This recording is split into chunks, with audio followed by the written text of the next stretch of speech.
after the Kansho, Mariko Yamashita-san, she will hit. The Reverend Murakami, myself, will lead the chanting Jusege today, which can be found on your service book, page 91. Before we begin, I have a couple of brief reminders for the seminar. To help minimize disruptions, we kindly ask everyone here to please set your cell phone to silent mode. Now it's time to check.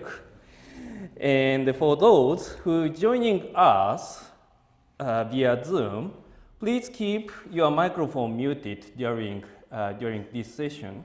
But if you experience any technical difficulties, please don't hesitate to notify us by unmuted, speak up, or text it into the chat box.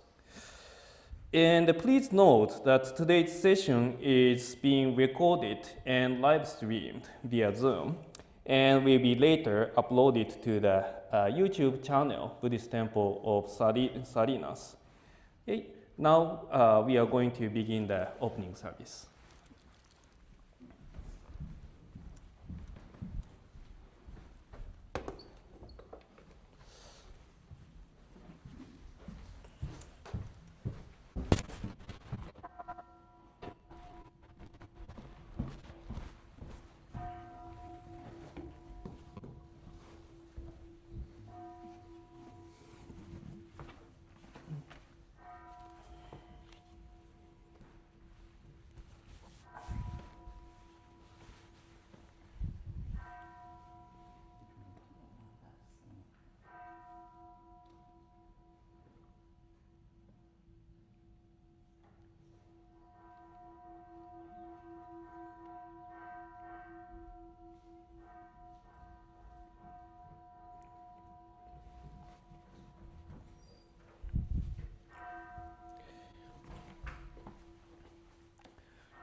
Namanda, Butsu Namanda, Butsu Namanda, Namanda, Butsu Namanda, Namanda, Namanda, Butsu Namanda, Namanda,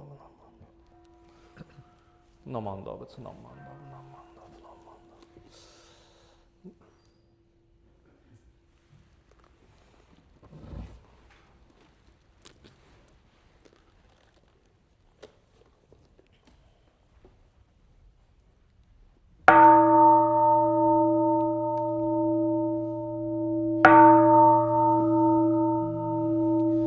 仏説無料儒教十世芸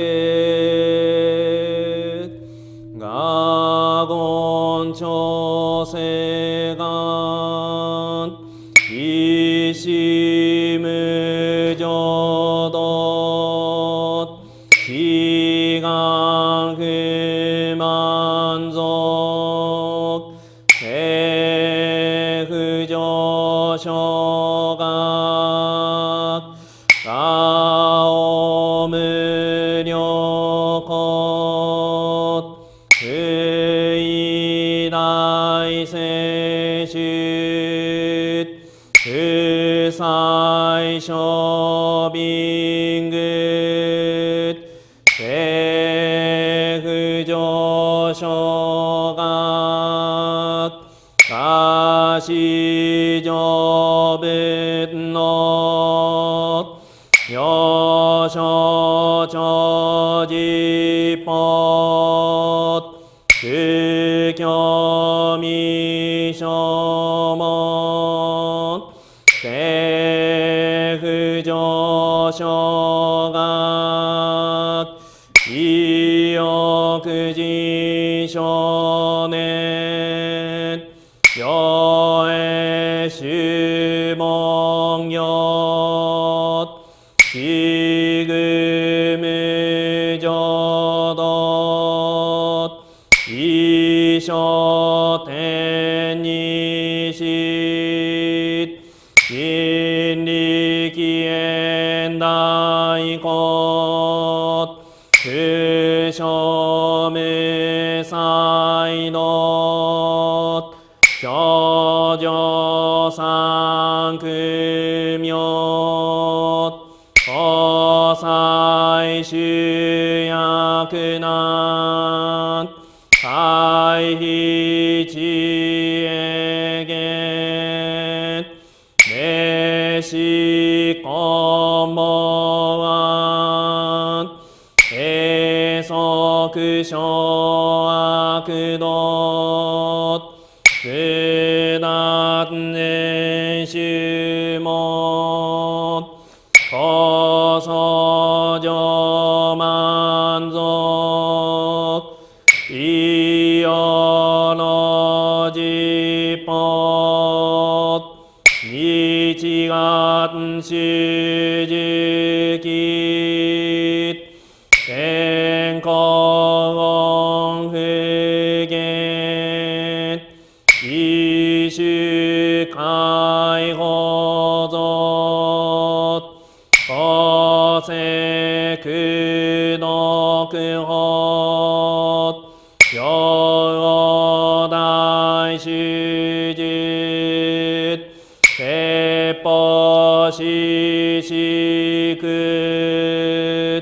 不要一切物不足習得法断念信用満奥義三害を余分無下知不断未不詳安学へ利おし最小尊志願や国家大戦後感動国書天に統一名家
名道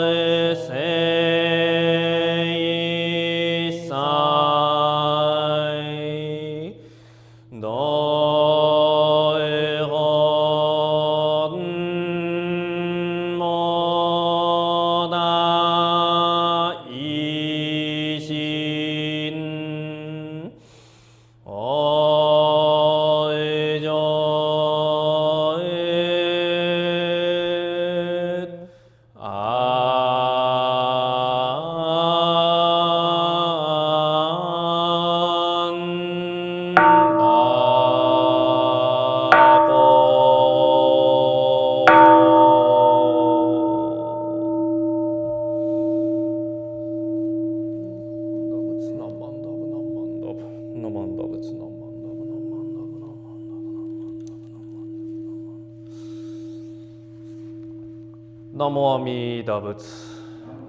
Namo Amida Butsu. Namo Amida Butsu. Namanda Butsu, Namanda Butsu, Namanda Butsu, Namanda Butsu, Namanda Butsu, Namanda Butsu, Namanda Butsu, Namanda Butsu, Namanda Butsu, Namanda Butsu, Namanda Butsu, Namanda Butsu, Namanda Butsu.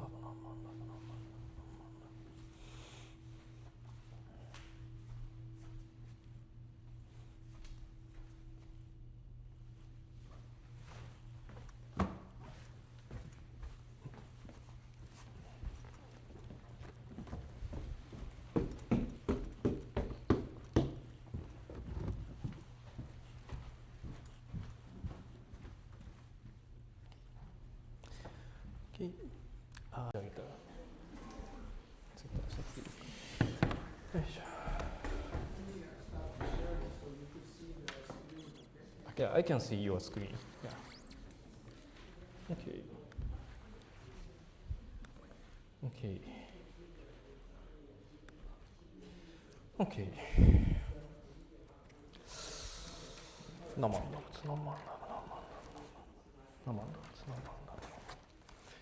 Okay. Once again, good morning. はい、皆さんおはようございます。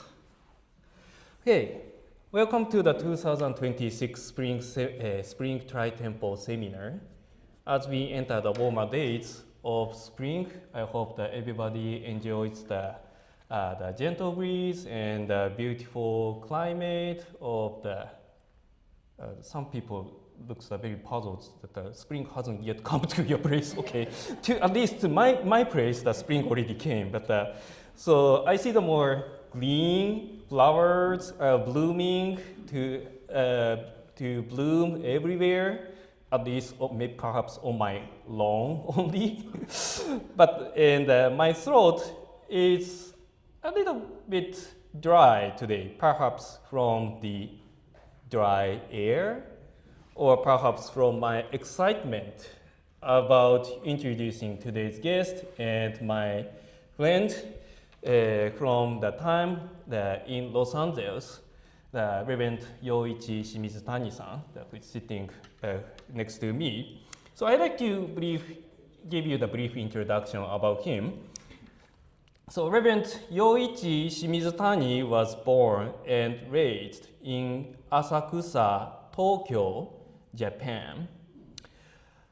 He later came to Los Angeles to study gerontology, seeking to understand how people can age well and live meaningful life. He completed his master's program at the University of Southern California. Is anyone here from USC? Maybe shouldn't you raise? Okay. Okay, you don't have to do that.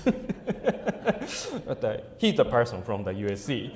So he graduated last year, and since then he has been invited to speak in many places about what gerontology is and sharing his perspective as a Buddhist priest. So although his tradition is not actually from Jodo Shinshu background, but he spent part of his training period at Mount Hiei.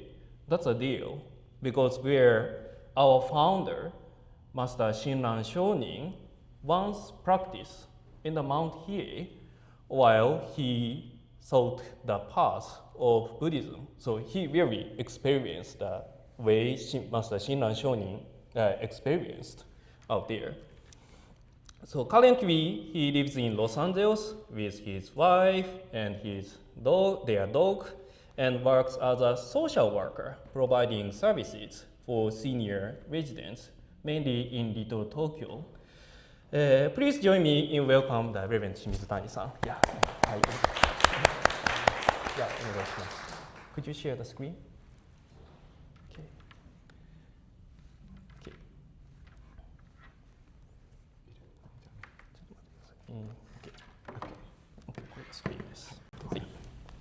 Okay, all right. Good morning, everyone. Good morning. Thank you for having me here today. I'm so excited to be this guest speaker. So my name is Yoichi Shimizutani, and my Buddhism name is Yojun. So let me introduce myself real quick, even the American sensei already did. Oh, okay, sorry. Is it good? Is it yeah, okay? I have to move the slides. Okay, can you? Okay, thank you. So yeah, as introduced, I was born and grew up in Asakusa, and my temple is Sensoji Temple. It's now one of the most visited temple in Japan. That's a view. Yeah, over 1,000 people visit my temple yearly. And when I was 10 years old, I got Tokudo ordinated, and I got the Buddhism name too, at Mount Hiei. And after graduating university in Tokyo, I went to Mount Hiei to train as a monk and to get the certificate of Tendai sect Buddhist. And for 2 months, that was really tough training. And if you ask me to talk about this training, I can talk about it whole day. And you wake up 2 a.m. and you eat only shojin ryori, and basically you sit for 24 hours and read sutra, and that was really tough training. But fortunately, I completed my training, and I came here to study Master of Science Gerontology at University of Southern California. And I'm currently work at the Little Tokyo Service Center and the Little Tokyo Tower, and the residents are over 65, and I'm working as a social worker. And also I work at the Adult Daycare Center in LA. So yes. So okay, before we're gonna talk about gerontology, have you ever heard of gerontology before? Yeah, because gerontology is really rare major and also new major. So when I say like, oh, my major is gerontology, nobody understands what that means. And I always get that.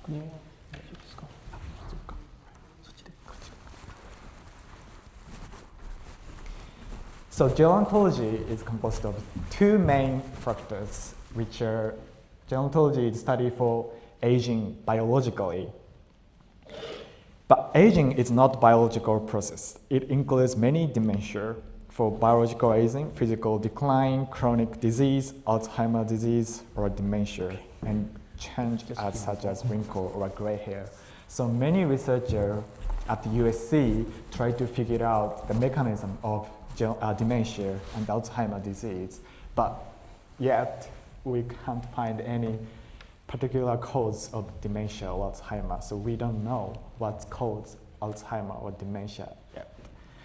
And also some researchers try to invent the medicine or medical cream for wrinkle or gray hair, but also they cannot find any practical vaccine. And also, gerontology study how society treat older adults. Okay. Oh, sorry. For the audience. Oh, for the audience. Can you hear me well?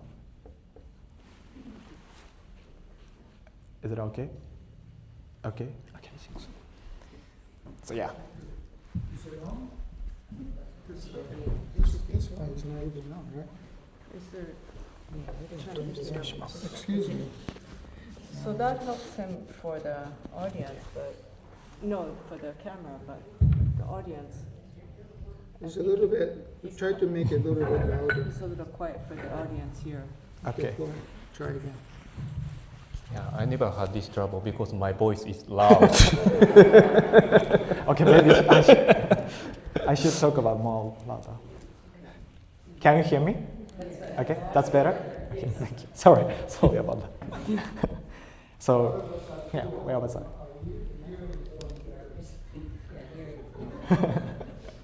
Is it, everyone can hear me okay? Okay.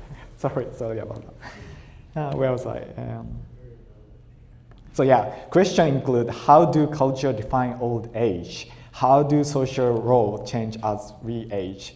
How do social systems support or neglect older adults? So aging is not only about the body, it is also about society, culture, and the relationship with others.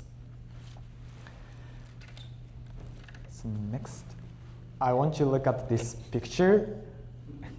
This is the current President Trump and President Biden.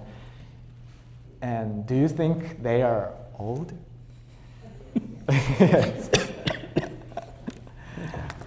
The Biden was the oldest president in the United States, but Donald Trump will be the oldest president in US history. And then for their campaign, people always complain about their age. They are too old to become a president. But now we have the most oldest president in US history. But also, I know many over 70 people still work at their work and still keep their jobs. So when you think about the role of a president, people think over 70 are old. And also, look at this graph. In Japan, when people become 18, people get the voting rights, same as California. And in Japan, there are huge celebration when we get the 20, which called Seijin Shiki, which means becoming adults. And also, we can drink alcohol and smoke tobacco. In California, over 21, people can drink alcohol and smoke tobacco. And in California, average age is 30, and in Japan, people began starting job when they were 24 years old. And when people become 65 years old, people are retired, and in California, average retirement age is 62.4. But California is a really unique state, so many young people fire their job or quit their job. Some like IT CEO quit job when they are 18 or even 70. So the average is really low. So California is really unique and then a little bit strange. And Japanese average lifespan is 85, and then in California average lifespan is 81.6. And then unfortunately, only America is decreasing lifelong in developed countries. There are many reasons, but one of them is the low awareness of health equipment. So as we can see, society or culture define their ages. So, and society limits their ability of what they can do. And in Denmark or any Scandinavian countries, there are no age limit to drink alcohol or smoke tobacco. So, even though they are 5 or 6, they can legally drink alcohol or can smoke tobacco, even though it's too bad for their health, but they can. So culture or laws or society define their ability, restrict their ability of what they can do. And then they say age is just a number, so I don't want you to limit your ability because of your age. I often heard that people saying that, oh, I'm too old to travel around the world, or I'm too old to do this. But age is just a number, and I don't want you to limit your ability because of your age. So people say age is just a number, but there are many problems happen when people get old. So like a physical health problem, older adults whole risk is included, and age-related disease. And these are common examples of older adult disease like heart attack, high blood pressure, full risk Alzheimer's disease, and dementia. and also cognitive decline. And yeah, another biggest gerontology theme is against ageism. In this world, there are three major discrimination, which are sexism, racism, and ageism. And then that refers to and you may heard of the phrase silver tsunami. And silver tsunami referred to a rapidly growing population of older adults around the world.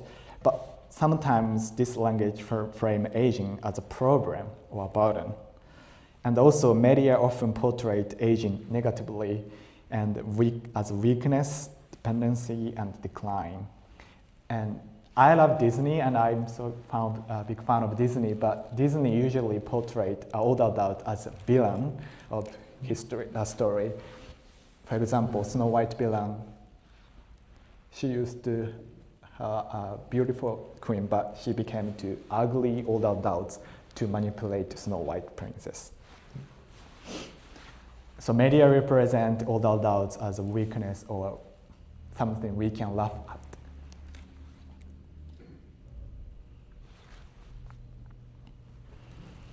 So if aging is inevitable, then our challenge is not avoiding aging, but to understand it and live well through it. And there are three.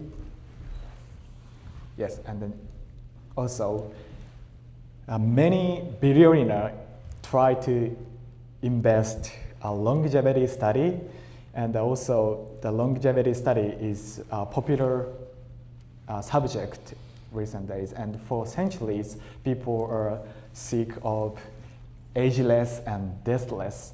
And now, having this advanced medicine and also technologies, we are reaching to ageless and deathless. But I don't want to introduce some tricks or medicine to avoiding age or deathless, because that's not meaningful, and that's not purpose of gerontology. But one of the biggest suggestion from gerontology perspective is social isolation, the importance of social engagement. Next, I want you to look at this shocking graph. According to many studies, social isolations increase mortality risk more than obesity, drinking, or even smoking. So you might think, oh, obesity or drinking alcohol or smoking is bad for your health. But actually, social isolation is worse than any kind of these smoking, drinking, or obesity. And also, social isolation includes a risk of Alzheimer's disease, dementia, and worst case, suicide. But this is not for only older adults. Even younger generation, if they are socially isolated or feeling loneliness, people are having a really serious health problem.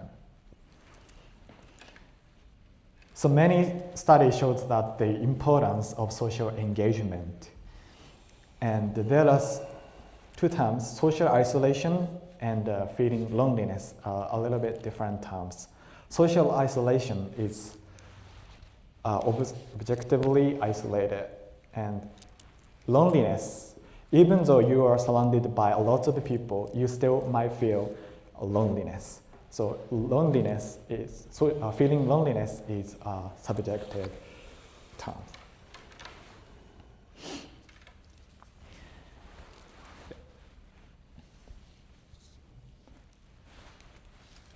So now we understand the importance of social engagement. So the question is how to engage society. So one of the good example is a volunteer. In my hometown, a lot of older adults do a volunteer, guide them into the city with their experience. I attend this tour, And then one of the volunteers talk about their life experience during back to 60 or 70. With their experience, the story more convinced and more like, and also, especially in California, there are lots of activities for older adults, like flower arrangement, you know, and also origami classes, or even shoro, or attending these, you know, services are really meaningful, not only for older adults but also for community or any kind of age people. So gerontology emphasizes the importance of social engagement, and age is just a number, and don't limit your availability because of your age. And also culture or society define your chronological cultural age, and also gerontology studies for Alzheimer's disease, more biological. So now, we'd like to move on the main topic of today. Why has death with dignity become such an important discussion?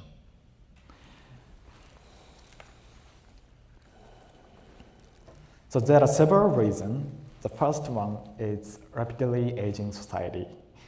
Many countries now have very large elderly population. And also, advances in medical technology prolong life. So a lot of advanced medical technology prolong their life expectancy or longevity. And growing interest in patient autonomy, and also family facing a difficult end-of-life decision. So modern medicine can prolong life much longer than any before human history, but sometimes this creates a difficult question. Should life always be prolonged, or what if treatment causes suffering? And also many people now live for many years with chronic disease and painful treatment. And the people interested want to make their own decision about medical care. And family often struggle with decision about treatment and end-of-life care. Because of these factors, society is incredibly asking, what does it mean to die with dignity?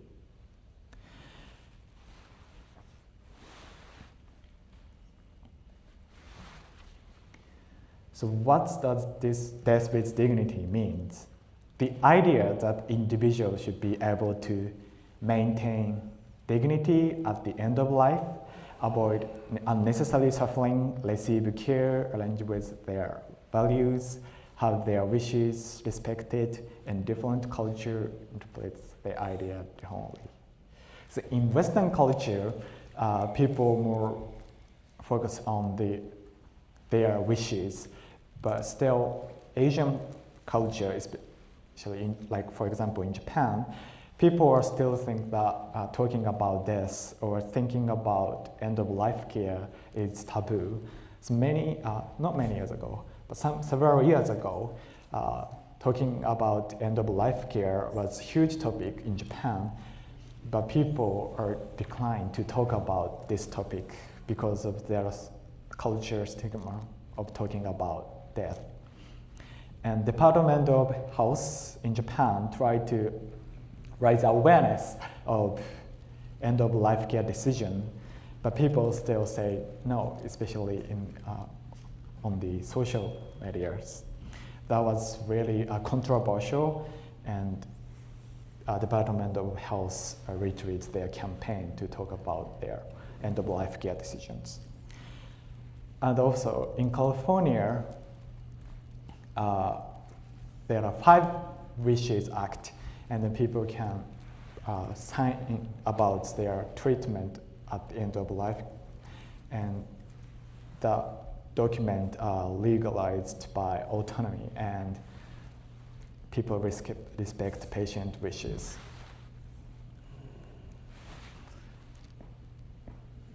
So here is a key terms.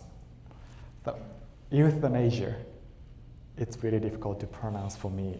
Euthanasia is a physician intentionally administer medication to end patient's life. And then people think that, oh, in California, euthanasia is legal, or United States, euthanasia is legal, but it's not true. Euthanasia is still illegal in United States, and only Switzerland and Netherlands legally allowed to euthanasia, but there are very strict rules and requirements for that. But in California, physician-assisted suicide is legalized in 2016. So assisted dying or physician-assisted suicide is a physician-provided medication that the patient chooses to take. So euthanasia is a physician inject or medication to patient's life, but assisted dying or physician-assisted suicide is physician themselves take their medication to end their lives. And also, there are palliative care. Medical care focuses on relief of pain and improving of the quality of life. And palliative care is different from euthanasia or assisted dying. Its goal is not to end life. Instead, it focuses on relieving pain, improving quality of life, and supporting emotional and spiritual needs. And palliative care is widely accepted around the world, and it emphasizes comfort and dignity and holistic care. And people might assume that palliative care is just giving up their people's life, but actually, many studies shows that patients go to hospice care or palliative care, people prolong their lives even though any medical care or treatment for their diseases. But the problem is when the patient go to palliative care is really last stage of their disease, so it might too late for them. So advanced directive or 5 wishes are really important. And early planning is really important as well. And also, I want to emphasize that the requirement of assisted dying, because as I said, in California, physician-assisted suicide is legal, but there are many strict rules. The first one is you should be over 18 years old, and at least you are diagnosed by 2 physicians, and your life expectancy is within 6 months. And also you are chronologically function, and you don't have any Alzheimer or dementia. And also you need family consent and caregiver consent. So these strict rules protect their lives and dignity as a safeguard. So even though maybe California is a liberal state and then it's more liberal legal laws, but thinking about this, there are many safeguards and strict rules to protect their lives and their death with dignity.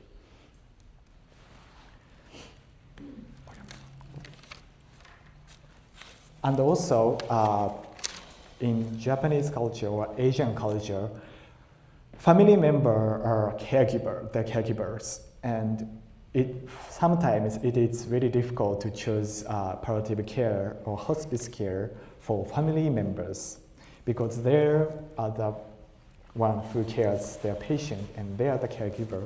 So the caregiver might think, putting them in hospice care or end-of-life care or palliative care means that we are kind of giving up to support the patient or their older adults. But palliative care does not aim to end their lives. And many studies shows that palliative care or hospice care prolongs their life and improving quality of life.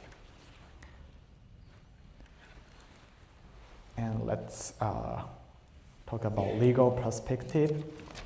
In the United States, medical aid in dying is legal in several states, as I said. Example, California, Oregon, Washington, D.C., this is Washington, D.C., Colorado, Vermont, and New Jersey. But there are a lot of strict rules, requirements. And Japan does not have a national law permitting euthanasia or assisted dying. However, guidelines exist for end-of-life care and emphasize on patient wishes, and including public discussion about dying, dignity in dying. As I said, even though talking about this is still culturally taboo, people are realizing the importance of talking about their end-of-life care. And especially this era, people are facing many difficulties having caring older adults. In Japan is facing the most advanced aging society, and now 35% of population in Japan are over 65, and almost half of the population are facing aging population. Now we are 60% of Japanese population are over 75, and then around 40% of Japanese population are 75 years old. And we have a lot of over 100 years old people. And Japan is the most aging society.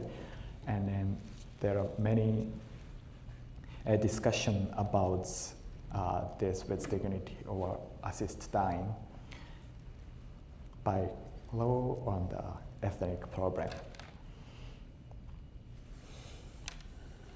So now I want to introduce a Buddhism perspective of aging and dying. So in Buddhism, aging is not viewed as a failure or negative thing. Instead, aging is seen as a teacher, and it teaches us the truth of impermanence, and everything changes. Nothing stays the same, and aging reminds us that life is temporary. But this is not meant to create despair. Instead, it encourages us to live meaningfully in the present. And once Buddha said there are fundamental realities of human life, which are shoro byoshi, or birth, aging, sickness, and death. And these four factors are inevitable, and then people must face these four factors.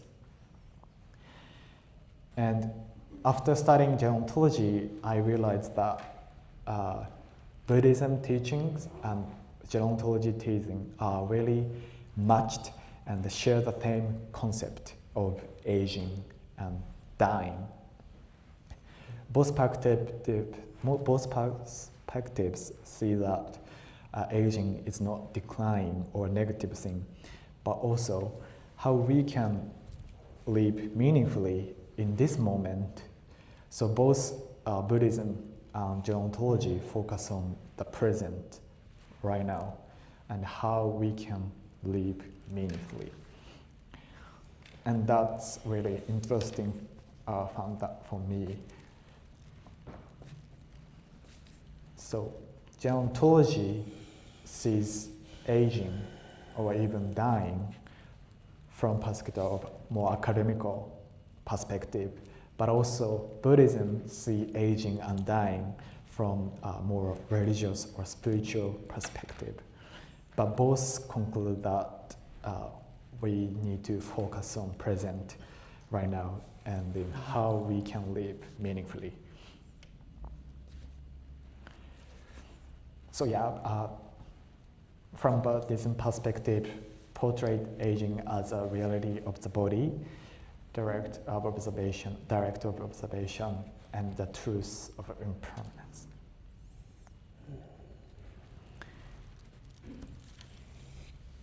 So once we get old, aging is more visualized and undeniable sign of impermanence and reminds of life constant changes and accept impermanence. So from Buddhism perspective, aging is not inevitable. It is natural, and accept aging and embrace it.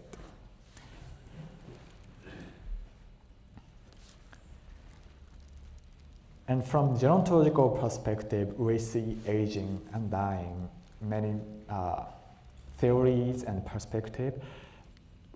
Biological aging at 30 increases risk of disease, and biological aging is usually biological aging is what usually people think. People, when we get old, we're gonna get wrinkles or gray hair or age spot. And also, psychological aspect, and for that's the loneliness, a change in their identity, and also social aspect, as I described, loss of roles or experience of ageism.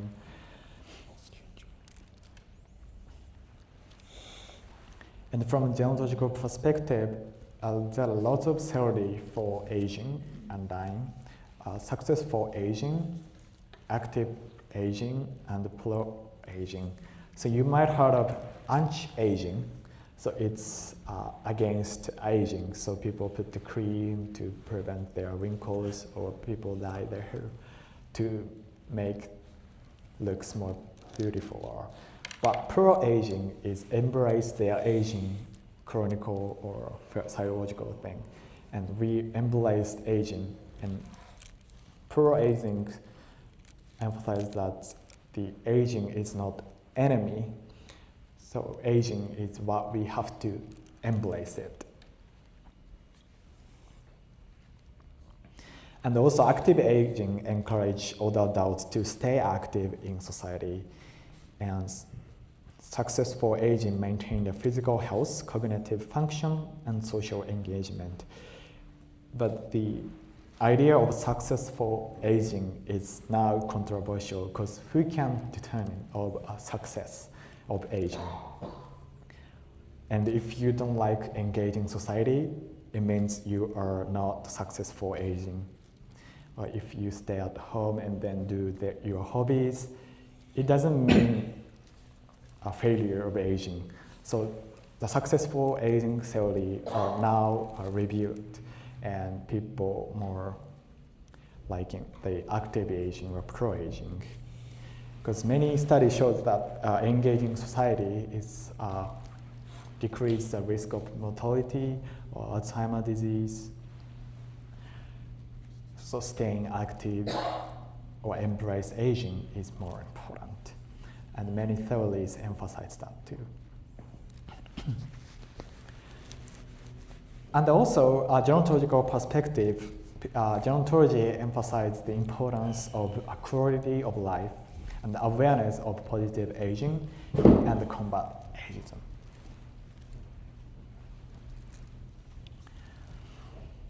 As I said, Buddhism and the gerontological perspective emphasize the embrace aging and not against it, but pro-aging.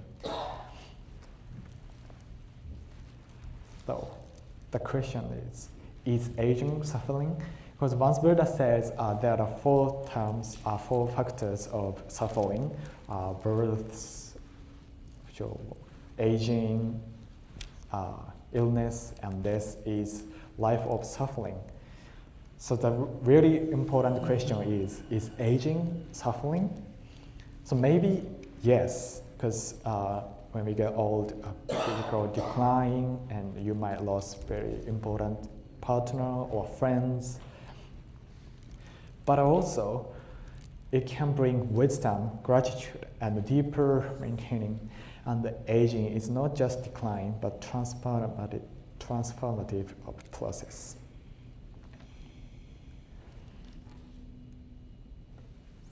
So if you think about aging is suffering, it might be true, but also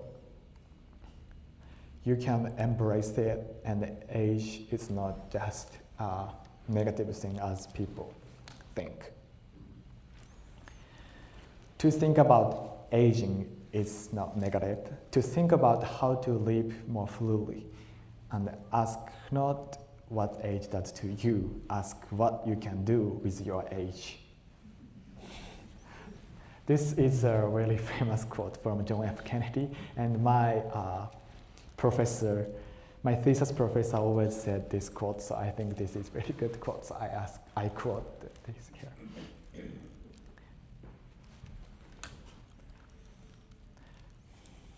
And also, I want to emphasize the importance of advanced care planning. So one practical way to prepare for the end of life is advanced care planning. This allows people to express their wishes about medical care. And examples include advanced care directive, living wills, and medical power of attorney. And advanced care planning helps reduce stress for families, ensure treatment reflect personal values, and provide clarity during difficult decisions. And people often do not die where they wish. So before talking about hospice care, I want to begin with an important question.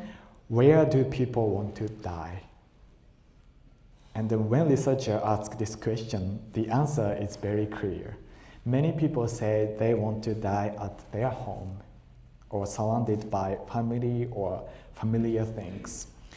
So over 90% of end-of-care life patients that they want to die at their home or at least some place they are familiar with. But in fact, survey shows that around 80% of Americans say they cannot die at their homes. And only about 20% actually die at home, while many people die in hospitals or nursing facilities. And sadly, fact that shows over 50% of Americans die at the street. This is very shocking fact that, and also you might think 15% is kind of huge. And another study found that less than 1/4 of Americans die in the place they said they preferred. So there is a large gap between where people want to die and where they actually die.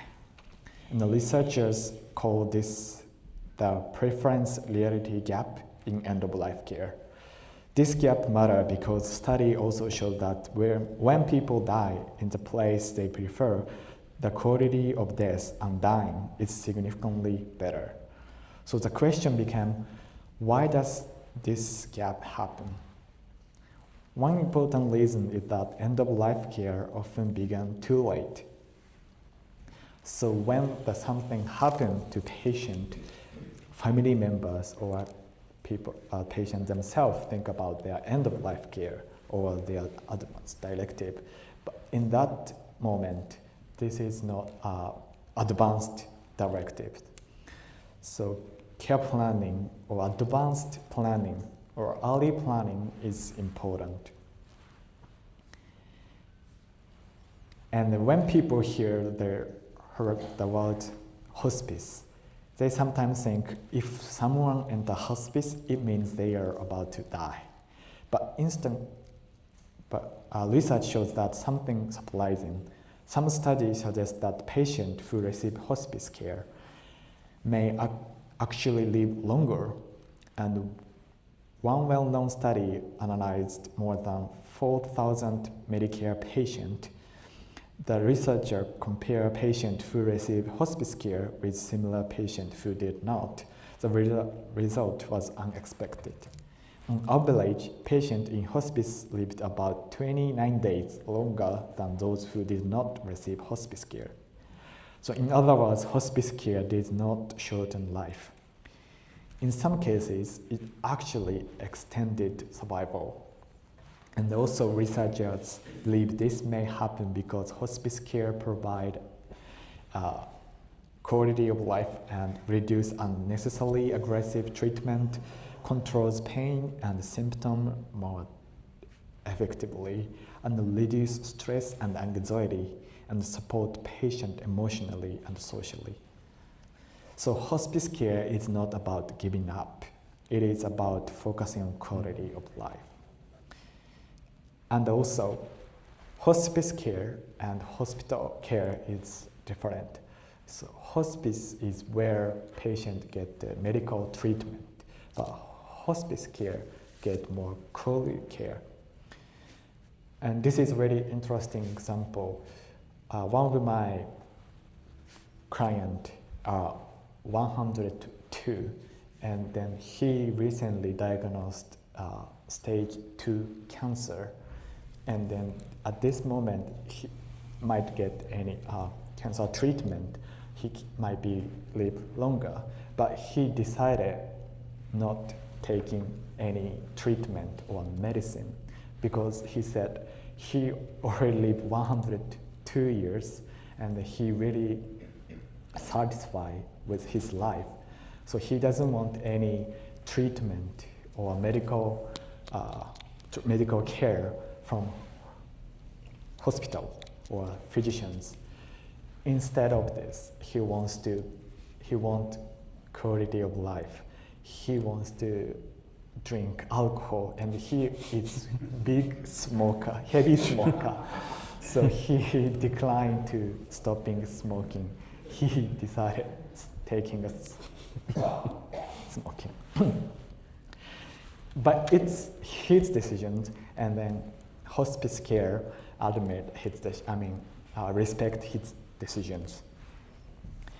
And he is very familiar with advanced directives or his wishes because he was working at the hospice care before. So he made advanced directives when he was 85 years old, and he always joke about after he made an advanced directive, he lived 20 years, almost 20 years. And that makes his life longer because he already knows what he wants in 85 years, when he was 85 years old. So he doesn't worry about his end-of-life care. The problem of hospice care often starts too late. So even though hospice can improve quality of life and sometimes even extend life, many patients start hospice care far too late. In the United States, the median length of hospice care is only about 70 or 18 days. That means half of hospice patients receive care for less than 3 weeks before death. And even more striking, about 1/3 of patients enter hospice during the last week of life.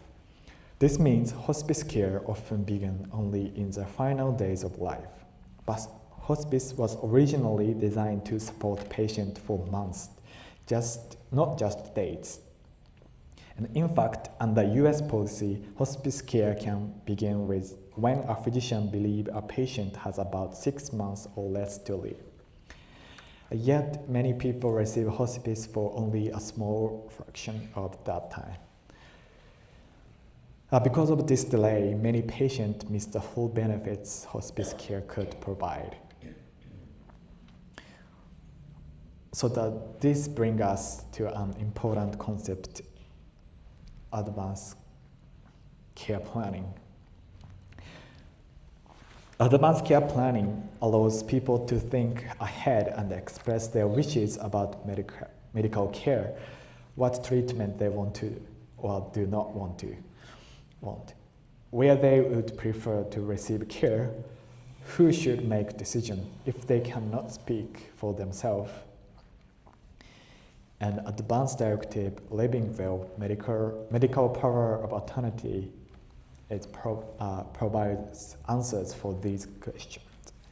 And advanced care planning is important because it helps reduce the gap between what people want at the end of life and what actually happens. Without these conversations, decisions are often made in emergencies, and the patient may receive treatment or die in places that do not match their wishes. But when patient and families talk openly about these issues, care can better reflect their values, dignity, and priorities.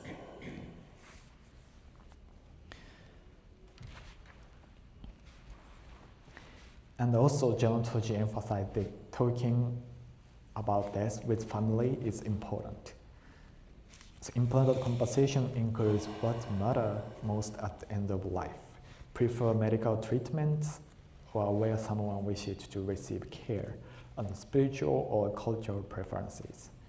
These conversations can bring clarity and peace for their end of life. But also, we must understand the cultural differences. As I explained, in Japan, talking about this or thinking about their end-of-life care is still culturally taboo, even though many people have to think about it or talk about it. And also in California, or my job provide a desk cafe. It's called desk cafe. People came to cafe and talk about their struggle with dying or aging. And they talk about their wishes. And people came to this cafe. It's basic average of population who came to this cafe is like same as my generation. So many, especially young generation, are more interested in their end-of-life care. Probably it might be because people think their end of life is not yet, so people think it might be easier to think about this. But also many social workers or people from city or government provide a lot of opportunity to think about or talk about their end of life care with families. And also, personally, I believe thinking about their family is also really important, because family are the one who left when they passed.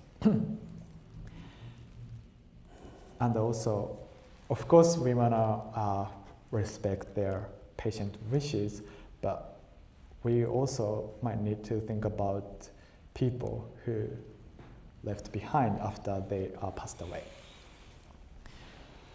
And in grieving is, or maybe the existence of temple or Buddhism is for the people who left after dying. So maybe family member, when you think about wishes or advanced directives, you might also consider about your families or someone who are important. After you passed away, who can take care of it, or who can think about themselves.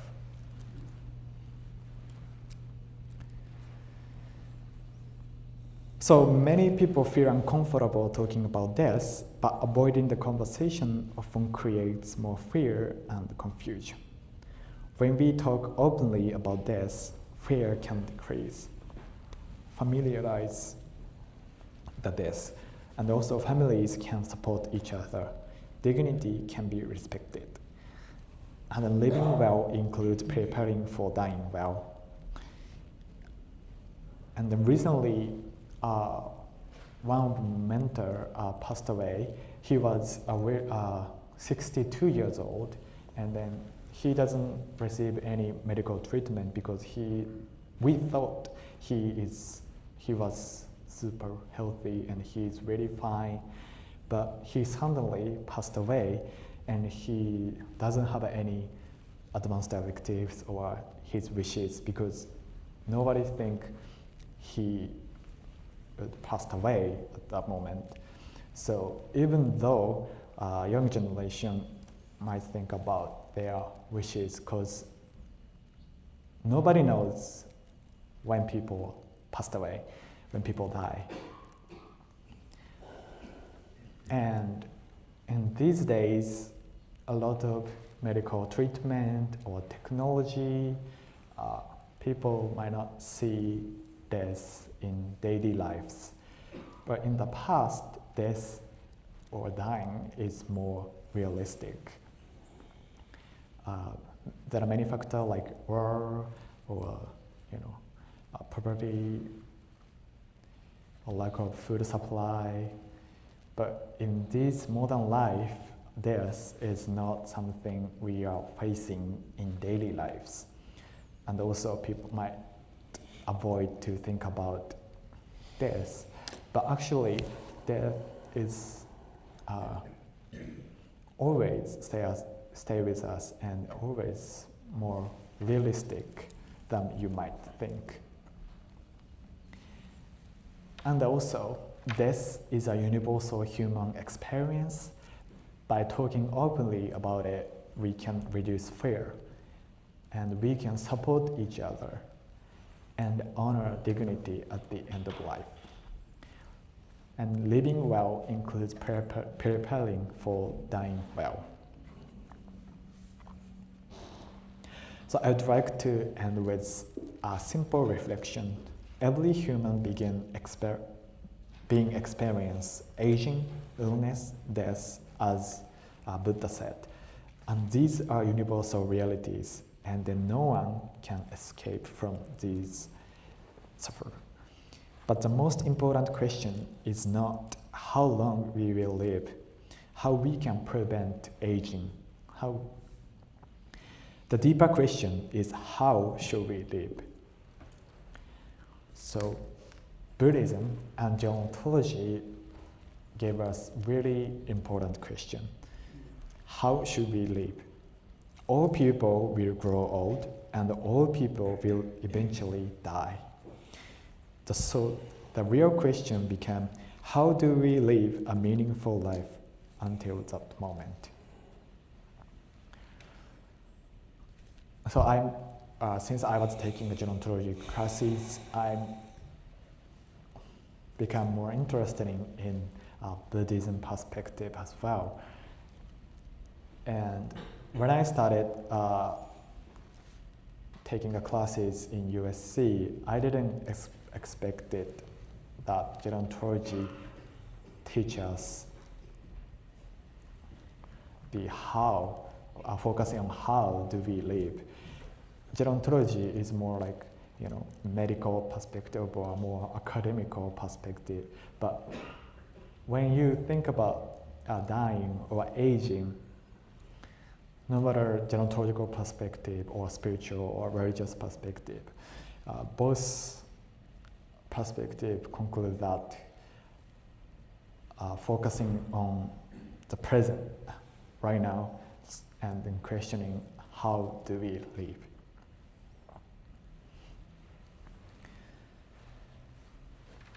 So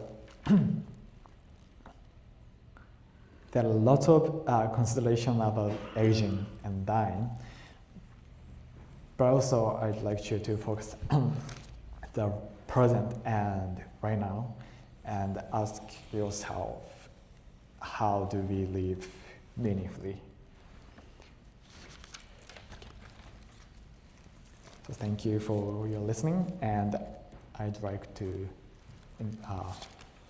I'm welcome to any questions or Okay. Yeah, thank you very much, Shimizutani-san, so for your very deep and profound talk. That's very inspiring about us. So we got question time to go first.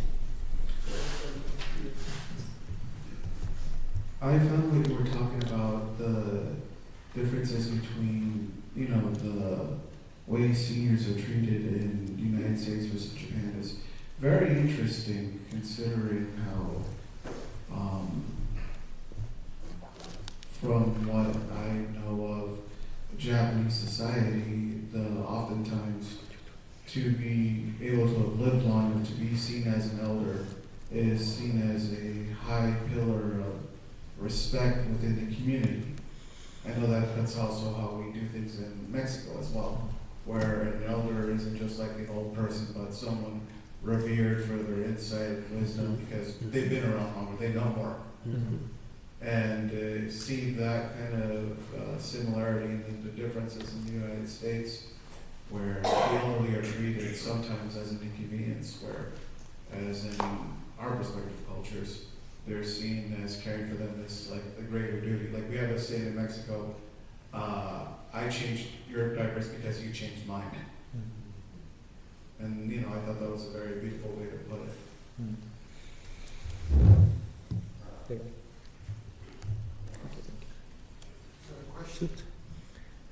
So, I guess my question would be then, how did what you're studying and your studying of Buddhism correlate? Correct. You know, connection. Connection. So, first thing, this is why I'm interested in gerontology, is because when I was kids, many of adults came to my temple and talk about their struggle with dying or aging, and then my father gave them from Buddhism perspective, but also I always feel something missing. So I thought if I learn gerontology, I could approach them more academical perspective. But also I realized that even though after learning gerontology, Buddhism and gerontology conclude as same approaches, like focusing on present, and I think that's the cross theme of those perspectives. You know, they don't. Both perspectives won't focus on prolong their lives or extend people's lives, but focusing on how people can spend their lives more meaningfully or more peacefully, even though it's academical perspective. So I think that's the idea.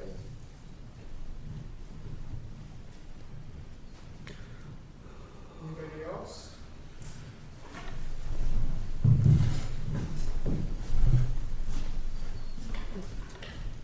Thank you very much, Sensei. Thank you.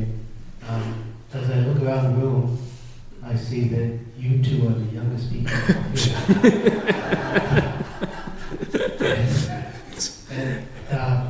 Sensei, you mentioned that aging can bring wisdom, gratitude, a deeper meaning in life. It's a transformative process. Years ago, I heard a Buddhist minister talk about understanding Buddhism comes with age, with maturity. So, does Buddhism and understanding Buddhism directly tie to aging? Direct. I think in Buddhism, that a really important concept of Buddhism is like a shoro byoshi. Once Buddha said like a birth, illness, sickness, and death is inevitable. And basically the Buddhism theme is to not avoiding, but like avoiding these inevitable. A Buddhist teaching lesson teach us like, you know, how to face these inevitable. So I think aging or getting old is one of the biggest themes of Buddhism.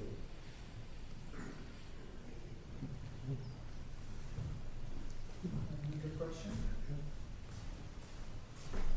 I was wondering, here in the United States, we don't have socialized medicine. In Japan, it's socialized medicine. In many of the European countries have socialized medicine. How does that impact the quality of life? Because resources are very important as far as providing services for people. And do you have a universal perspective about socialized medicine versus our form of medical care? Because a lot of people cannot, even now, Medicare is being threatened in about 10 years. So, you know, that's really scary too. Yeah. And so, you know, those resources won't be available to us. Right. So how do you obtain quality of life when you don't even have medical care available to you? That's a really, really important question to ask, especially in this situation.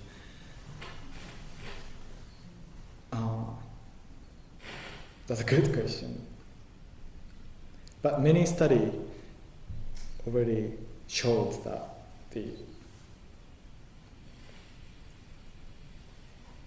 social engagement is very important, and I find in Japan, socialized medicine is very supportive. yeah, Even skilled nursing Mm. care is very, it's so different. They're so supportive. Yeah. The staff in Japan is so supportive. And it's not like, oh, well, you don't have enough money, so we can't be here. right. You know.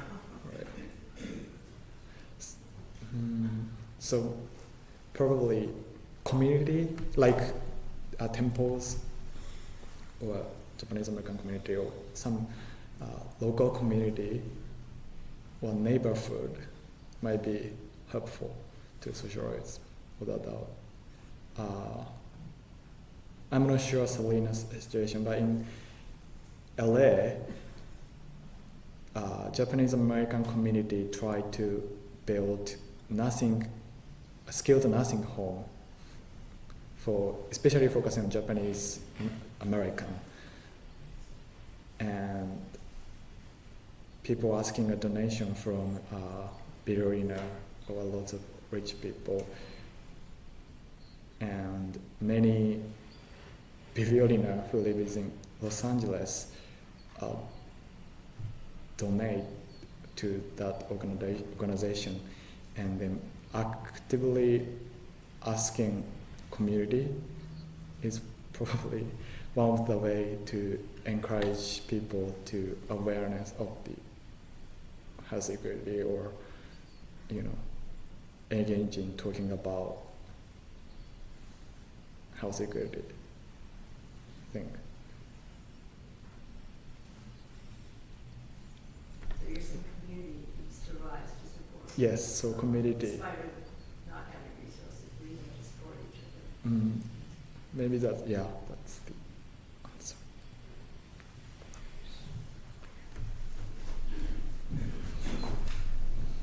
Thank you, Sensei. I have a question about in Japan, how as they get older, do they have a lot of social groups or community groups for the elderly to get together? Yes, in Japan. I mean, I know they do in the U.S., but one thing, kind of, I don't know if it's unique to us at the Buddhist Temple or what the deal is, but I've noticed that a lot of older people, as they get older, they kind of withdraw from doing the things that they used to do. Maybe it could be because of health or whatever, mobility issues. But some of them just don't want to do it anymore. They're maybe encouraged by family to come and do this and that, but they don't want to. It's like, they're not interested. So I don't know if that's just unique to some people, or I know my mom she was only in her 60s, and she was saying, oh, I could go anytime now. It's like she's waiting to die. And it's kind of different, because a lot of older people are still to stay active. There's a lot of things to do. But I don't know if that's a Japanese phenomenon or. But how do you get these people to be engaged again? I mean, they used to be active. But it's like they're not interested. Yeah.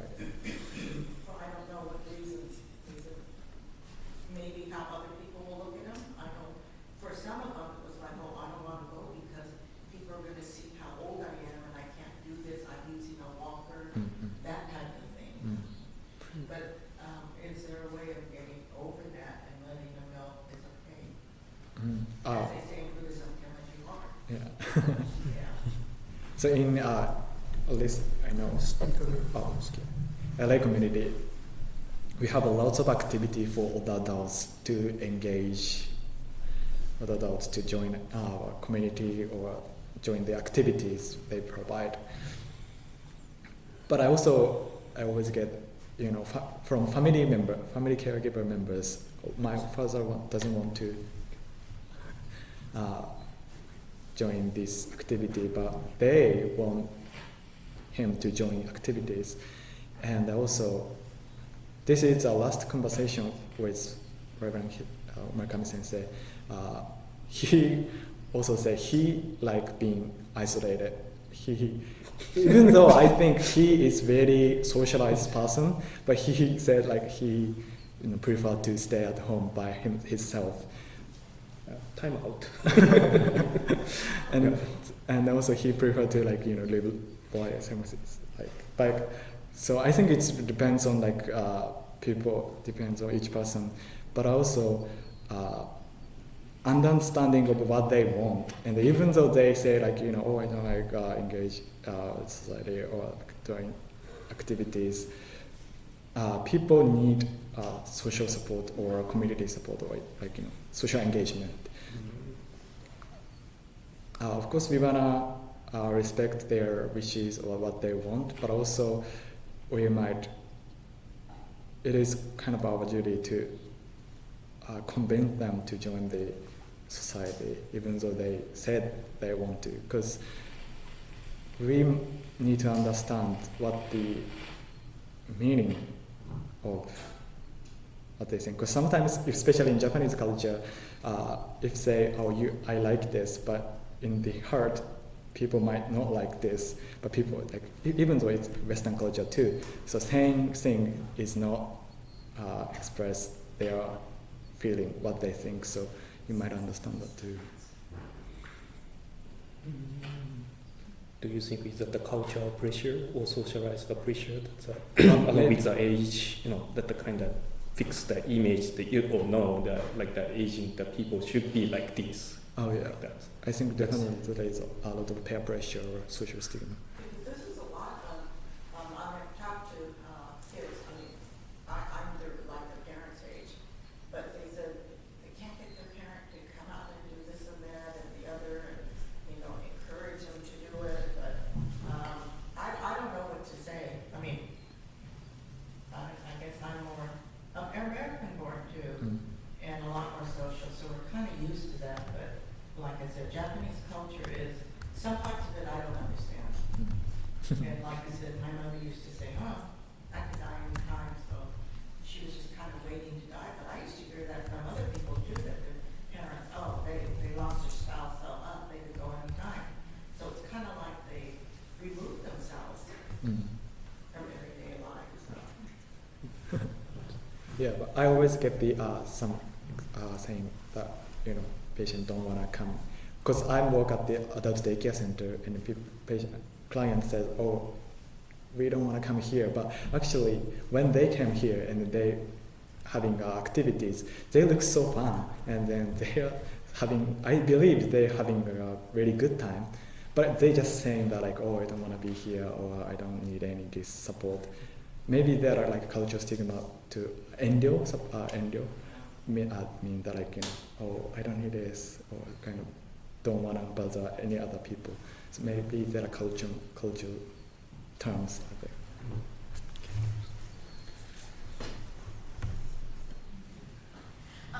Carol, I agree with you. Because of the aging, our population is, I say probably 60 on, even in all the temples. Maybe, do you feel, this is a question to all of you, do you feel that our emphasis, we're constantly wanting new members, young members to come into our temples? Are we, by doing that, are we forgetting the aging? I agree, because that was one of the things. All the people that have put so much energy into giving us giving us all this, and we forget. We've lost, maybe about 5 members since January. And some of them don't want to have services, but I feel bad because it doesn't give me a chance to say thank you to them. I think we need to do more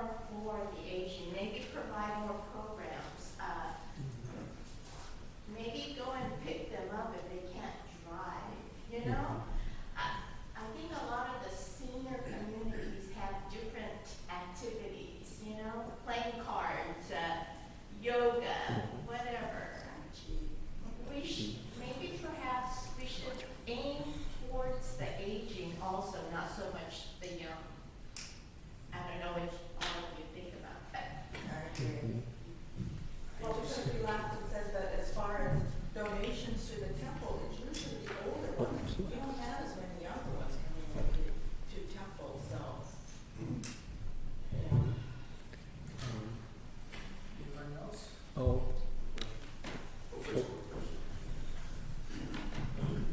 I was fascinated to hear that you were a monk on Mount Could you say a little bit about that and the reason maybe why you stopped doing that and how that affects your current gerontology and social work? So, question is. What was life as a monk like?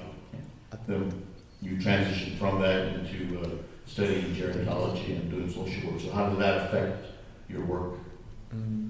So, my father was a Buddhist monk too, and my family, my grandfather is also monk, and my great father is monk. So, when I was born, I always surrounded by, since when I was born, I always surrounded by like a Buddhism perspective. So, and then I still think like eventually I'm gonna be a Buddhist monk at my temple in my future.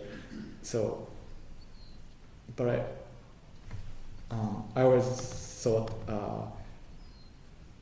I think I want to do more than Buddhism perspective.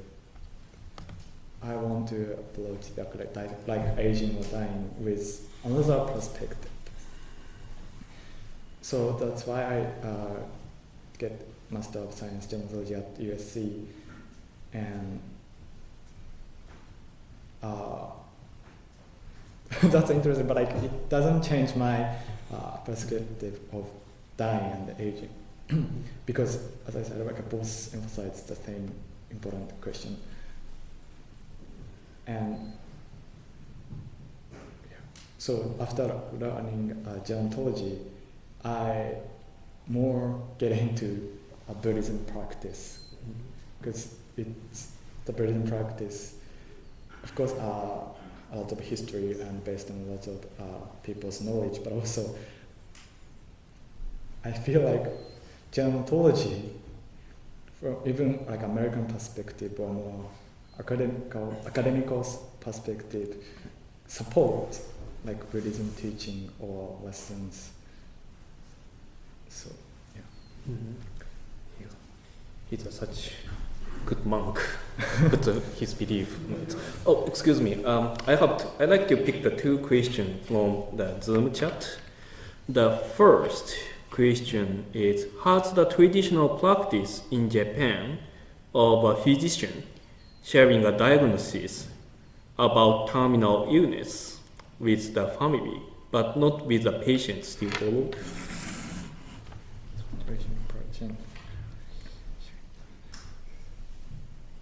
Oh yes, this is also really good question. In US, the patient themselves should get any diagnosis from physicians, and they should know their symptom or their illness.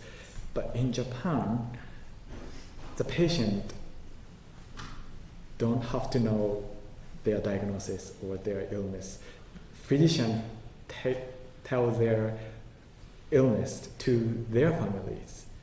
Maybe also patient also heard of their disease or illness, but especially serious terminal illness things, physician tells family members of patient diagnosis, and usually patient don't know their illness or their circumstance. And if you do that in here, that's illegal, and the physician got sued by family member or patient. But in Japan, there's really strong cultural value of family caregiving, and so there are huge differences between Japan and United States, and I personally believe that patients should know their diagnosis or terminal illnesses, but sometimes people in Japan think they shouldn't know.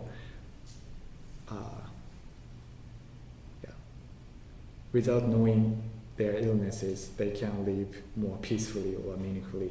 So that's why the family member didn't tell them their terminal illness. And this raised a lot of controversial even in Japan as well. Okay, thank you. The second question is that maybe that's to us. Does the BCA have an official position on California's Death with Dignity Act? I don't think so. No, we don't. This is there. No. Yeah. Okay. Yeah. Yeah. Quick answer is not. There is no representative from BCA for this position. Okay. Any other question or comments? Okay. Maybe 1, 2. Yes. So we have over there too. Oh, thank you, Sensei. I was kind of wondering about this class you took at USC. Was this class for like common people like us, or was it geared to like social workers when they go out to help people that are dying to be more comfortable, or was it for like hospital reverends or Jewish or Catholic leaders or Buddhist leaders to go to explain to the congregation more about death? So I found it kind of interesting that there's a class like that focuses on death. Like first time I ever heard something like this. So just want to hear was this class catered to just people like us to go, or social workers, or maybe to possible reverends to be more comfortable talking about death. In my class, there are lots of kind of many people there, because there are some relevant from a Jewish community or like a Christian community, and also a social worker who might, they are interested in more like social work thing, and also many. There is really many generation like me, and also people who retire their jobs and then they're interested in gerontology. So it really depends on the many various people are my classmates. So you have people like all three groups? Yes, all group. Yes, all people. Yeah, there are no like big major group or something.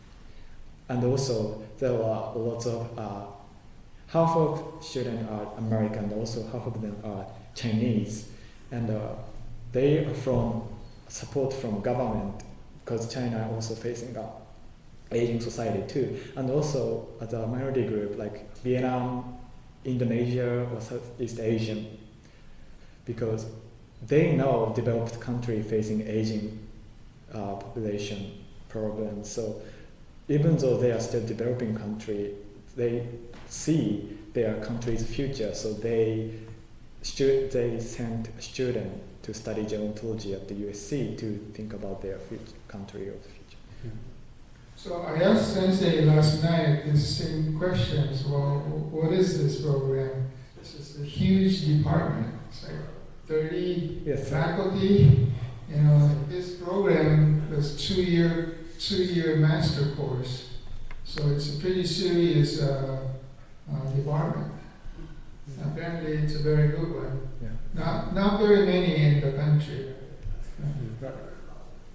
And USC has started gerontology as a department. So it's the first university to start gerontology. And the biggest, USC has the biggest department of gerontology. So I was kind of shocked at the number of faculty that's involved in this field. It's a major program. I thought,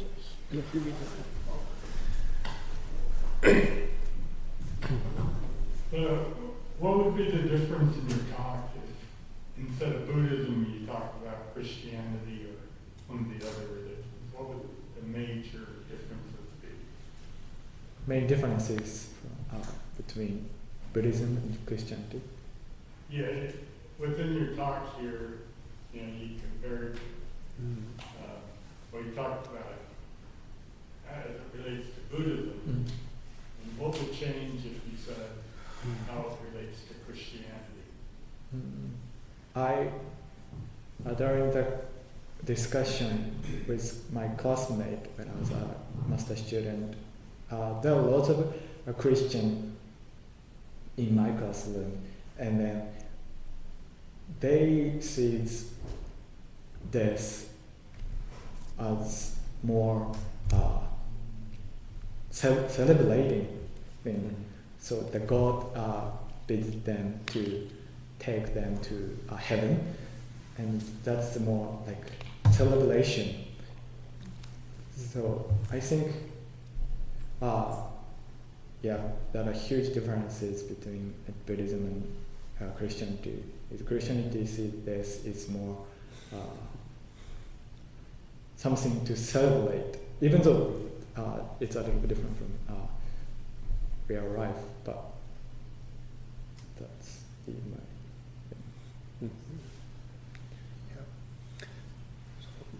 Anyone else?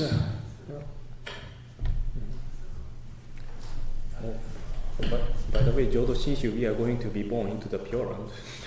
Embraced. Not celebrated, but embraced. I want to clarify. I'll mention that Institute of Buddhist Studies has a new program for people who are chaplaincy, who are specifically training as Buddhists to work in the hospitals as chaplains, because there's a gap in the medical field for chaplains who have some background in Buddhism. So they're trying to work on that, because I think the hospitals really want people to provide guidance to people who are Buddhist, but they don't have people trained to talk to people. They're, because that requires a very specific training.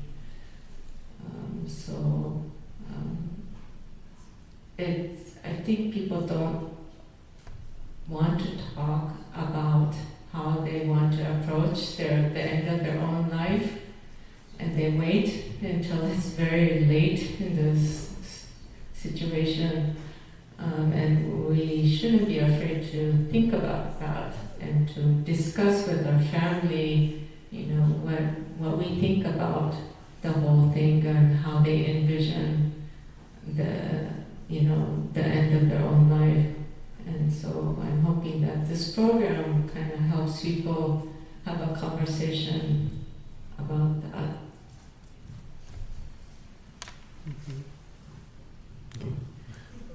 That's a comment? No question? Any other comments? Questions? I think we can pick one more question before move on to the closing. If there are any questions, including Zoom too. Everybody, okay.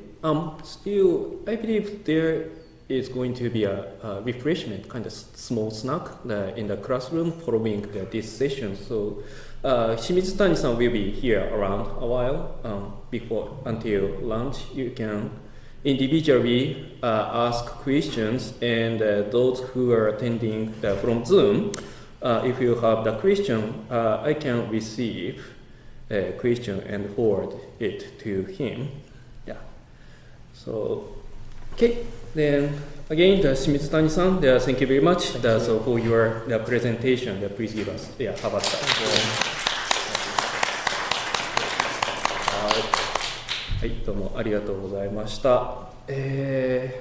So the Tri-Temple seminar is closed. As I mentioned,